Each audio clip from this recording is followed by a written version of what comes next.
fait plus de 30 ans que je pratique des arts martiaux, puis des arts énergétiques et martiaux, en l'occurrence des arts chinois, le Tai Chi Chuan et le Qigong. Et j'ai fondé en 2001 à Pontcharra une association qui s'appelle Art du Tao, où ces deux activités sont proposées. Dans cette association, il y a plusieurs cours. En Qigong, il y a un cours pour les débutants et les deuxièmes années, et puis il y a un cours pour des personnes plus avancées, notamment au gymnase César Terrier de Pontcharra. En Tai Chi Chuan, là aussi, il y a deux cours. Il y a des cours pour des débutants et des deuxièmes années, et puis un cours qui est réservé à des personnes à partir de la troisième année. Il y a beaucoup de points communs et peu de différences finalement. Tai Chi et Qigong, ce sont des arts énergétiques dont certains mouvements remontent à près de 4000 ans.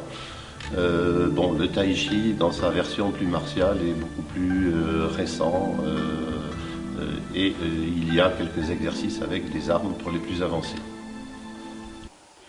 Le choix du Qigong, c'est le Qigong d'harmonisation générale, qui est un Qigong qui pose bien le corps et qui vise à la détente. C'est un peu ce que cherchent les personnes qui commencent le Qigong, cherchent de la détente, de la sérénité. En fait, je venais trouver déjà une ressource parce que j'avais des problèmes de santé avec des douleurs articulaires de partout. Donc ça m'a fait énormément de bien. Je ne sais pas si c'est ça qui m'a aidé à guérir, mais en tout cas, j'ai nettement moins de problèmes maintenant. Et aussi de chercher à me décontracter parce que ça m'arrivait d'être tendue. Effectivement, le Qi, l'énergie, d'autres disent le Chi, c'est quelque chose de tout à fait essentiel. C'est la particularité de ces arts énergétiques, dans la mesure où ça renvoie à l'énergie interne, par opposition à des arts martiaux plus externes. Mais tout le monde a de l'énergie en lui, y compris de l'énergie interne. Il suffit de savoir comment la faire circuler. Vous regardez maintenant. Ça va aller vers votre centre. Ça va aller vers votre centre comme si vous preniez votre énergie, si c'était votre énergie que vous offriez. Tout enseignant a d'abord appris avec d'autres enseignants le plus souvent, et puis à certains moments, lors de stages avec des maîtres, et je me dois de citer 3 de mes maîtres, voire même 4 en Tai Chi Chuan, c'est maître Chu Qinggong. En Qigong, je dois citer maître Zhang Guangde, maître Shen Xingyang, et puis maître Liu Yafei, madame Liu Yafei. Donc le lien avec la nature est assez évident pour les Chinois. Nous avons les 2 pieds sur terre, et donc par des points liés à des méridiens, nous prenons l'énergie de la terre et nous sommes aussi reliés au ciel. Et nombre de Qigong, y compris dans les Qigong dits plus statiques, pour nourrir l'énergie, pour la régulariser, eh bien, on sera plus en relation soit avec la terre, soit avec le ciel.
Pour les Chinois, nous avons beaucoup à apprendre des animaux et de la nature.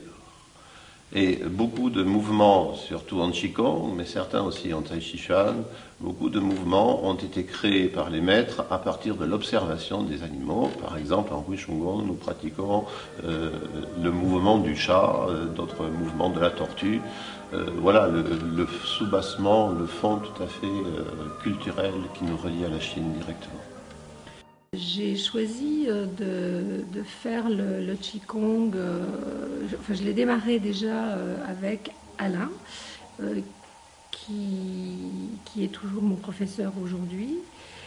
Et j'ai choisi de faire du Qigong à l'époque parce que j'avais beaucoup d'activités sportives assez intensives. Et à ce moment-là, le Qigong m'a appris vraiment à me poser. Et à mieux maîtriser finalement mon corps physiquement, dans la gestuelle, dans le calme. Alors en fait je suis venu dans un premier temps au sein de cette association suite à des problèmes de cervicales. J'avais de grosses douleurs cervicales. Donc c'était purement une recherche, une amélioration de ma santé en fait, mon premier but. Et finalement, je me suis aperçu qu'au fur et à mesure des années de pratique, notamment en fin de première année déjà, j'ai commencé à ressentir le passage de l'énergie à travers mon corps, ressentir les premiers effets. Et du coup, ça m'a donné envie de poursuivre, de découvrir de plus en plus cette énergie qui fait tant du bien en fait. Et aussi de changer ma philosophie de vie, puisque suite à ça, j'ai voulu m'intéresser un peu plus à la culture qui tourne autour du Qigong, donc la culture chinoise notamment, tout ce qui touche le Tao, et voilà. Donc pour moi c'est un ensemble, et j'en suis qu'aux prémices, et j'attends de découvrir de plus en plus de choses et d'apprendre. Voilà, c'est l'apprentissage au jour le jour.